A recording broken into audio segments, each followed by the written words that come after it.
आप शुरू करो। गुरु श्री प्राणनाथ प्यारे की जय। बोलो श्री सतगुरु महाराज की जय।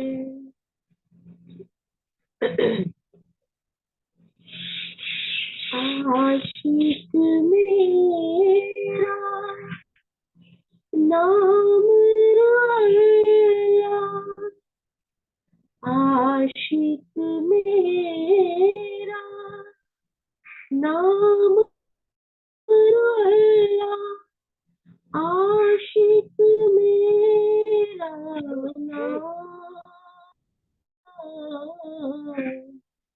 इश्क मेरा रूहन सो, इश्क मेरा रूहन सो मेरा, उम्मत में आराम,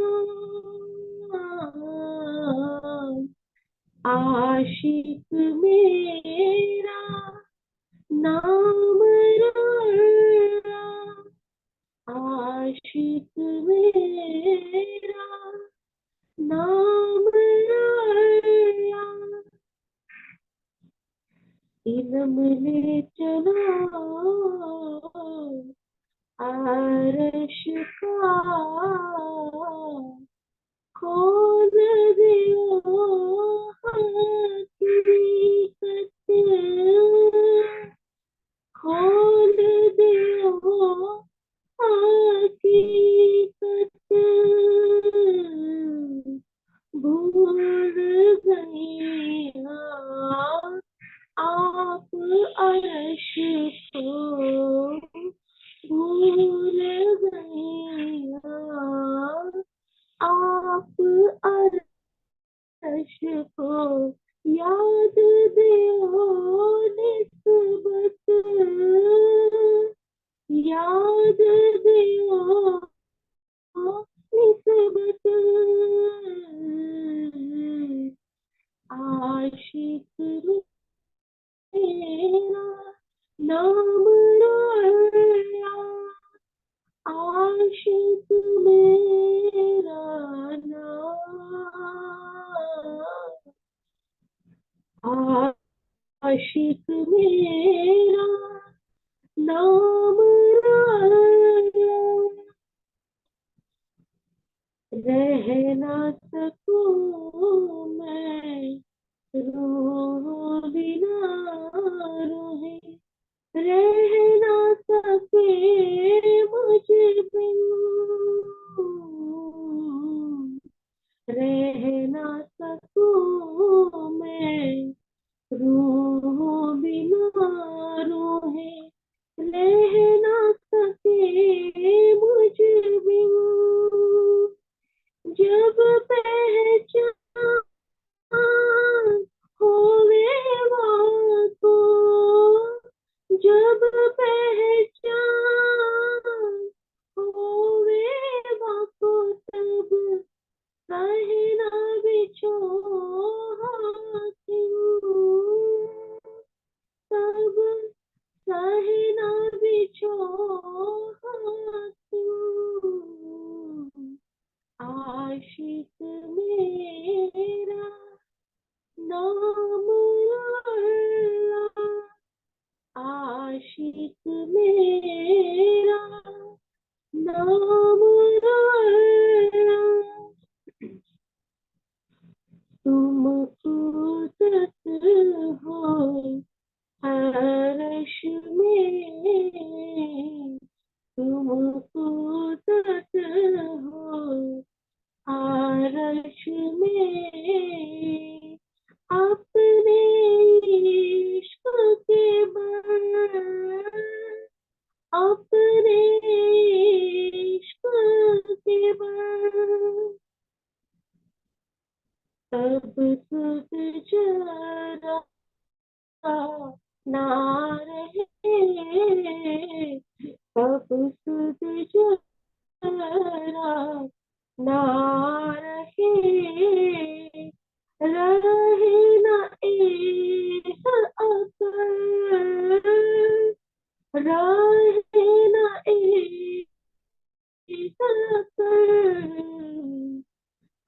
आशिक मेरा नाम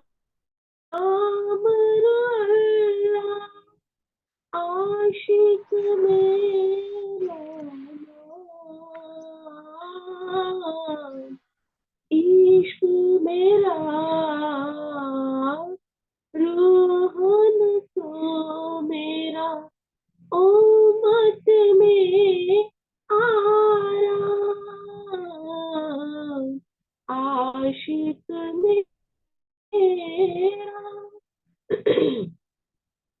श्री मोहम्मद कहे ऐ मोमिनो, श्री मोहम्मद कहे ऐ मोमिनो, अर्जु फरमोसी न जा, अर्जु फरमोसी न जा, बेशक देखो दिन बका,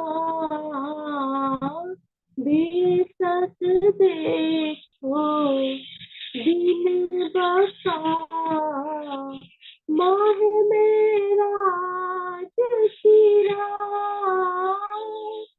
माह मेरा जसीरा, आशिक मेरा नाम अल्लाह, आशिक मेरा नाम, इश्क मेरा रूहन को, इश्क मेरा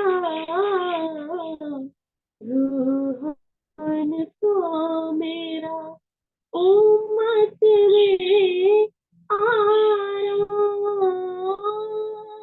मेरा उम्मत में आराम,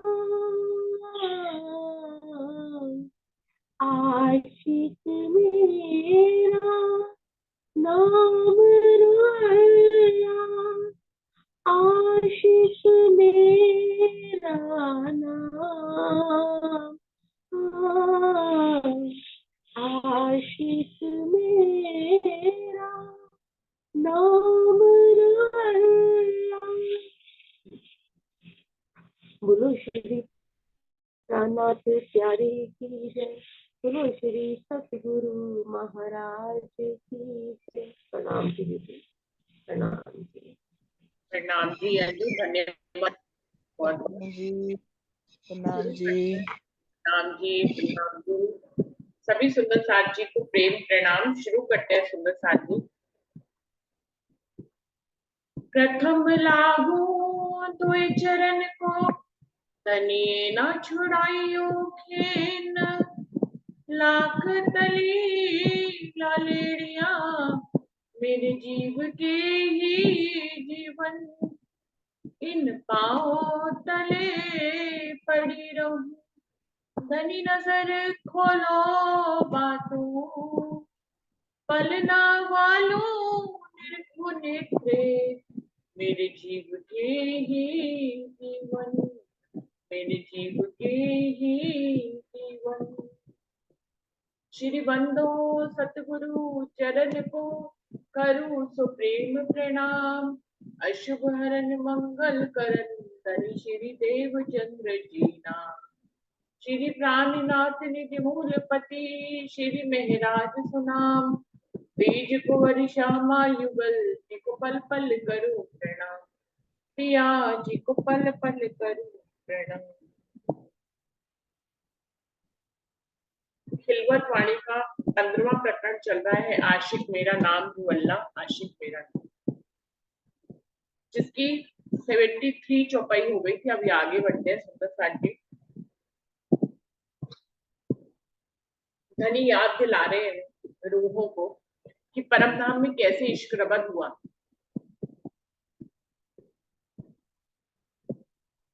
हमने क्या जवाब दिया, धनी ने हमें क्या कहा, वो सारी बातें इस प्रकरण में धनी ने हमें बताई हैं। क्या कह रहे हैं कि ये खेल परम धाम, यदि आप विचार करके देखो, ये जो इलम हमें नियामत के रूप में खुदाई इलम धनी ने दिया है, इस इलम से यदि हम विचार करके देखें तो परम धाम की जमीन के अलावा कोई जमीन ही नहीं है। रूहें परम धाम की जमीन से आगे नहीं जाती है, परम धाम की जमीन की तो कोई इंतहा नहीं है, और पर रूहें परम धाम की जमीन से बाहर नहीं जा सकती हैं। तो रूहें हैं कहाँ? राजी जो हमें खेल दिखा रहे हैं वो खेल कहाँ है? धनी अपने दिल में ही खेल को, जो उन्होंने अपने दिल में उपजाया था अपने हुक्म से, जिसकी पूरी भूमिका पहले से तैयार थी, उस खेल को धनी अपने दिल रूपी पर्दे से रूहों को दिखा रहे हैं। तो सुंदर साथ जी, खेल कहाँ है? राज्य के दिल में खेल है। हमें क्या लगता है, हम किसी कालमाया के ब्रह्मांड में आए हैं, क्योंकि ये सपना चल रहा है इसलिए हमें ये लगता ही नहीं है। कालमाया का ब्रह्मांड, इसकी माया इतनी प्रबल है कि हमें ये लगता ही नहीं है कि हम परम धाम से बाहर नहीं आए हैं। हमें ऐसा लगता है कि हम कालमाया के ब्रह्मांड में ही आए हैं, पर ये कालमाया का ब्रह्मांड धनी के दिल में ही है, जहां पर हमारी नजर गई हुई है। तुम्हें अर्श दिखाया दिल में, धनी कह रहे हैं तुम्हें अर्श दिखाया दिल में, अपने ही दिल में धनी ने तुम्हें अर्श दिखा दिया है। जो खोलो ले कुंजी सबूर, लेकिन ये बात तुम्हें कब समझ में आ सकती है? जब तुम कुंजी को सबूर करके खोलोगे। तो सुंदर साथी, ये खेल कहाँ चल रहा है? धनी के दिल में चल रहा है। इसको वो स्पष्ट कह रहे हैं, इसमें कोई भी इधर उधर बात नहीं है। तुम्हें अर्श दिखाया दिल में, राजी महाराज ने हम रूहों को जो अर्श दिखाया है, सॉरी सुंदर साथी, इस कुछ खेल दिखाया, मैं समझ रही थी ये, तुम्हें अर्श दिखाया दिल में जो खोलो ले कुंजी समूह। जैसे कि हमें भी अर्श को क्या दिखाया? हमारे दिल में ही तो दिखाया है। अभी हम जो अपने आप को कालमाया में समझ रहे हैं, और यहाँ से जब इलम से सबूर करके चर्चनी और चितवनी सीख कर हम जब चितवनी करते हैं, तो क्या हम हमारे दिल में ही तो अर्श आता है। ऐसे ही जैसे कि हम दिल के माध्यम से अर्श को देखते हैं, ऐसे ही दिल के माध्यम से ही खेल को देखा है। कुछ दोनों में फर्क नहीं है। ये उदाहरण इसीलिए दे रहे हैं, तुम्हें अर्श दिखाया दिल में, दिल में ही तुम्हें अर्श दिखाया है, जो खोलो ले कुंजी सहूर, यदि तुम इस कुंजी को सहूर करके देखो तो। खुलफ फरामोशी ना रहे अर्श दिल हक हजूर, अगर तुम इस कुंजी से शहूर कर लोगे तो तुम्हारे ऊपर फरामोशी नहीं रहेगी, कोई भी ताला नहीं रहेगा, सब कुछ खुल जाएगा। अर्श दिल हक हजूर, वो तो तुम अपने दिल से धनी के हजूर में ही हो जाओगे, फिर तो कोई दूरी ही नहीं रहेगी। जितना हम लोग यहाँ पर चितवनी करते हैं, अर्श को अपने दिल में देखते हैं, जितना हम करीब होते हैं सुंदर साथ जी, उतना ही हम राज्य के करीब होते हैं। राज्य के करीब होने का कोई उपाय नहीं है, क्योंकि आप अगर इस आंख खोल के इस ब्रह्मांड को देखोगे तो आपको लगेगा आप इस ब्रह्मांड में आए हैं।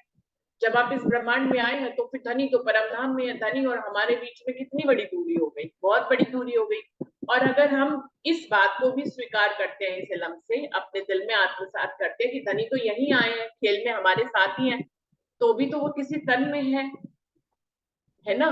तो एक तन से दूसरे तन दूरी हो जाती है, एक तन से दूसरे तन में भी तो एक ब्रह्मांड का ही फर्क है सुंदर साथ जी। मेरे दिल का ब्रह्मांड कुछ और है, आपके दिल का ब्रह्मांड कुछ और है। हम देखने में लगता है कि हम सब एक परम धाम की ब्रह्म सृष्टियां हैं, लेकिन हमारे दिल और दिमाग तो धनी ने अलग अलग बनाए हैं ना सुंदर साथ जी। तो एक ब्रह्मांड, एक दिल के ब्रह्मांड से दूसरे दिल के ब्रह्मांड में एक ब्रह्मांड का फर्क आ जाता है। तो यहाँ पे अगर तन के रूप में हम सतगुरु के रूप में या तन के रूप में धनी को मानते हैं कि वो तो इस खेल में यहाँ पर हमारे साथ आए हैं, तो भी दूरी महसूस होती है। एक तो होते नहीं है ना, तन के रूप में होते हैं तो दो द्वैत का भाव बना रहता है। और अगर हम ये मानते हैं कि हम यहाँ हैं कालमाया के ब्रह्मांड में और धनी अर्श में, तो वैसे ही दूरी है। तो सुंदर साथ जी, एक ही उपाय है धनी से मिलने का कि उलफ फरामोशी ना रहे अर्श दिल हक हजूर। यदि तुम ये मान लो इस इलम से, इस बात को आत्मसात कर लो कि हम तो धनी के हजूर में ही बैठे हैं और अपने दिल से ही अर्श को देखने लग जाओ, धनी को देखने लग जाओ, अपने दिल से अर्श को देखने लग जाओ, वही भ्रमण करने लग जाओ, तो अर्श दिल हक हजूर, तुम अपने दिल से धनी के हजूर में हो जाओगे। अब आगे क्या कह रहे हैं, बिना विचारे रहते तुम पे हक इलम। अब हम लोग तो इतना मंथन करते हैं, फिर भी धनी क्या कह रहे हैं, बिना विचारे रहत है तुम पे हक इलम। ये जो धनी ने खुदाई इलम दिया है ये तुमसे रह जाता है बिना विचारे ही, तुम इसमें उतनी गहराई से विचार नहीं कर पाते हो, रोज मंथन करते हो। इसीलिए तो सुंदर साथ जी कहते हैं कि रोज मंथन करना चाहिए, रोज जो है ब्रह्मवाणी सुननी चाहिए, सुनानी चाहिए, अपने जीव को ही सुनानी चाहिए। हम ये सोचते हैं कि हम दूसरे को सुनाएं, ये तो बुजुर्गी की बात हो गई। नहीं सुंदर साथ जी, हमें जो हम बोलते हैं ना वो हमारा जीव भी सुनता है। आप मौन होकर अगर पाठ पढ़े, मौन होकर चौपैया पढ़े, तो आपका जीव सुन नहीं पाता है, क्योंकि हम अपने लिए तो मंथन करते ही नहीं। हमें तो लगता है हम एक चौपाई पढ़ते हैं, लगता है हमें हम अर्थ आता है, तो हम उसका मंथन नहीं करते हैं। सुंदर साथ जी, जब हम ग्रुप में बैठते हैं, 8, 10, 15 सुंदर साथ के साथ बैठते हैं, तो हम मंथन करते हैं, तो हमारा जीव भी सुनता है। मेरे साथ तो ऐसा ही है, मेरा जीव भी सुनता है, और मैं अकेले में बैठी तो मेरा जीव नहीं सुन पाता, क्योंकि मैं मंथन नहीं करती हूँ। चौपाई पढ़ के आगे निकल जाते हैं कि इस चौपाई को क्या मतलब मैं अपने आप को क्या समझाऊं, मुझे तो पता ही है, ऐसा लगता है। लेकिन ऐसा होता नहीं है, हमें लगता है हमें चौपाई समझ में आ गई, लेकिन मंथन के बिना वो रह जाती है। ये ऐसी हमें सोच लगती है कि हमें पता है चौपाई का अर्थ, लेकिन जब मंथन करते हैं तो उस चौपाई में कुछ और भाव निकलते हैं। तो मंथन करना जरूरी है। तो वो क्या कह रहे हैं, बिना विचारे रहत है तुम पे हक इलम। इतना मंथन आप कहोगे हम तो इतना मंथन करते हैं, अभी विराज जी यही कह रहे हैं कि तुमसे तो ये इलम बिना विचारे ही रहता जा रहा है, छूट जा रहा है। ए सहूर रूहे पहुंच ही तभी उड़े तिस्लम। जो इस खुदाई इलम में जो शहूर दिया गया है, वो कह रहे हैं इस शहूर तक अगर रूहें पहुंच जाएं तो ये तिलसम तुम्हारे लिए पल भर में उड़ जाए। अब सुंदर साथ जी, हमारे लिए तिलसम नहीं उड़ रहा है, ये माया के खेल हमारे लिए खत्म नहीं हो रहा है, ये उड़ नहीं रहा है हमारे लिए पर्सनली, हमारे लिए। तो जान लीजिए कि हमसे अभी इलम का शहूर बाकी है। अभी हमने इलम को इस स्तर तक शहूर नहीं किया है कि ये माया का खेल पल भर में हमारे लिए उड़ जाए। 3 उम्मत कही खेल में, एक रूहे और फरिश्ते, तीसरी खला काम जो ए सब लरे सरियत जे। कह रहे हैं 3 उम्मत का वर्णन तो है ही सब जगह, वेदों में, कथेकों में, सब जगह 3 उम्मत का वर्णन है। कौन? एक तो रूहें और दूसरे फरिश्ते, ईश्वर सृष्टि। तीसरी खला काम जो, तीसरी जो है वो जीव सृष्टि है। ये सब लरे सरियत ले, प्रारंभिक स्टेज पे ये सब शरीयत ले के ऊपर चलते हैं और आपस में लड़ते हैं। शरीयत में क्या होता है, कट्टरता होती है सुंदर सा। शरीयत में ये क्या है, हमें अपने परमात्मा को उठाना है, बिठाना है, जगाना है, उनकी सेवा करनी है, ये सब करना है, ये होती है हमारी शरीयत। शरीयत में क्या होता है, दिल शामिल नहीं होता है हमारा, नियम की कठोरता ज्यादा शामिल होती है, तो हमारा दिल जो है ना वो कोमल नहीं होता है उसमें, शरीयत में। जब तक दिल कोमल नहीं होता है ना, तब तक जो भी शरीयत पाली जाती है उसमें प्रेम नहीं होता है, और जब प्रेम नहीं होता है तो क्या होगी, तो लड़ाई होगी। तो सुंदर साथ जी, एक शरीयत का बंदा, एक धर्म का जो बंदा शरीयत का पालन कर रहा है, कोई दूसरे धर्म का बंदा जो शरीयत का पालन करता है, तो उसके साथ उसका विरोध रहता है। वो उनके अलग अलग परमात्मा होते हैं, उनके अलग अलग नियम होते हैं, इसलिए, और हर कोई अपने नियम और अपने परमात्मा को सर्वश्रेष्ठ मानता है, इसलिए उनके बीच में लड़ाई होती है। तो कह रहे सब लड़े शरीयत जे, शरीयत के माध्यम से ये पूजा अर्चना करते हैं और फिर आपस में एक दूसरे से लड़ते हैं। पुण्य से और नूर से ये दो पैदास, रुए उतरी अर्सजीन से कही असल खासल खास। पुण्य कहने से जो सृष्टि पैदा हुई है वो कौन सी है, जीव सृष्टि, जिसको विष्णु की सृष्टि कहा गया है। अक्षर ब्रह्म की जो सृष्टि है वो कौन है, जो अक्षर से आई है, वो है ईश्वर सृष्टि। जो तीसरी है रूहें, वो कहां से आई है, वो परम धाम से आई है। कहीं असल खासल खास, इन्हीं को ही परमात्मा की खासल खास रूप में कहा गया है।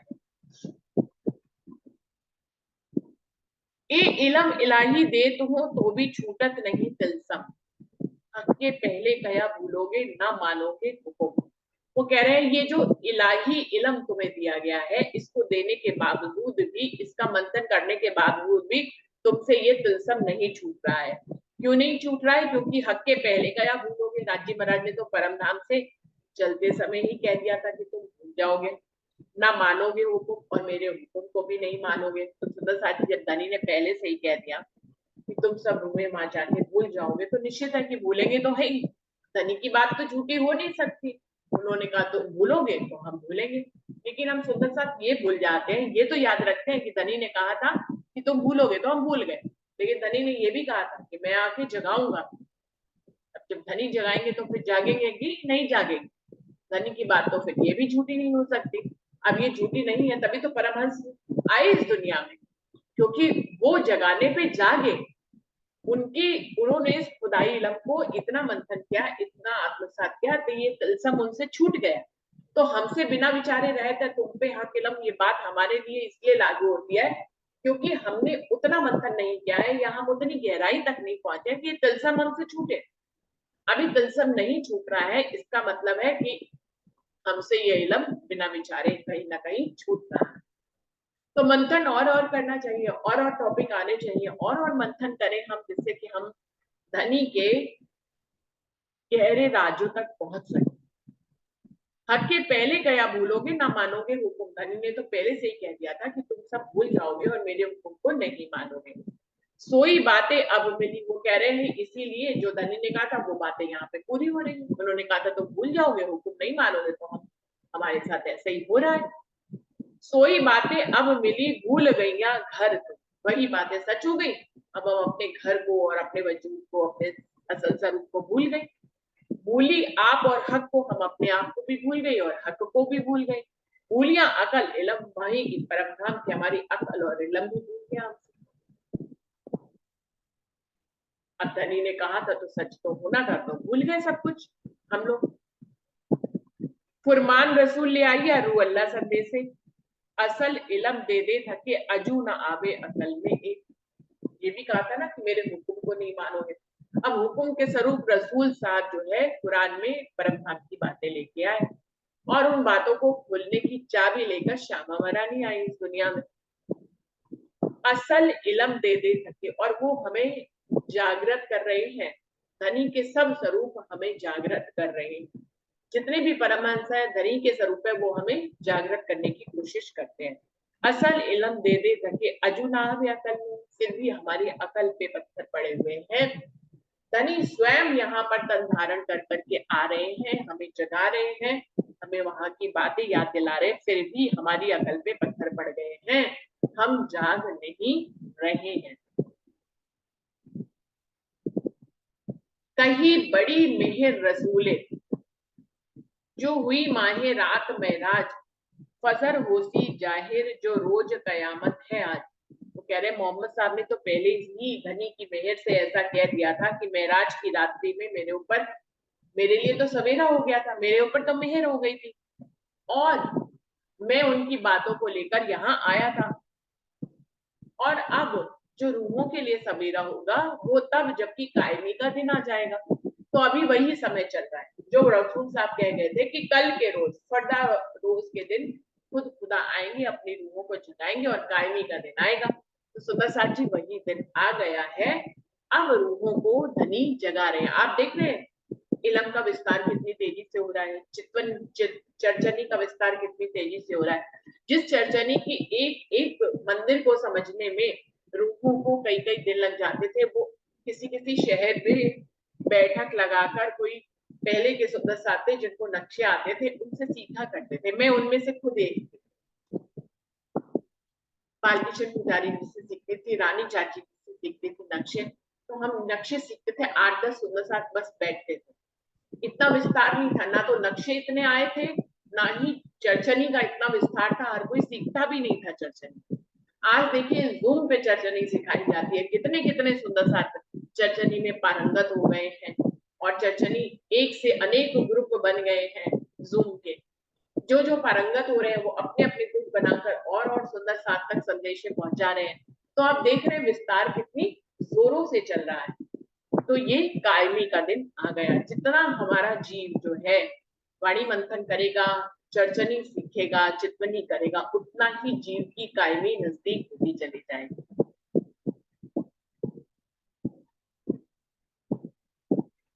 जो मजकूर महराज का एजो किया जाहिर मेहरबान, मोमिन देखो हक सहूर से खोली मार्फत फजर सुहान।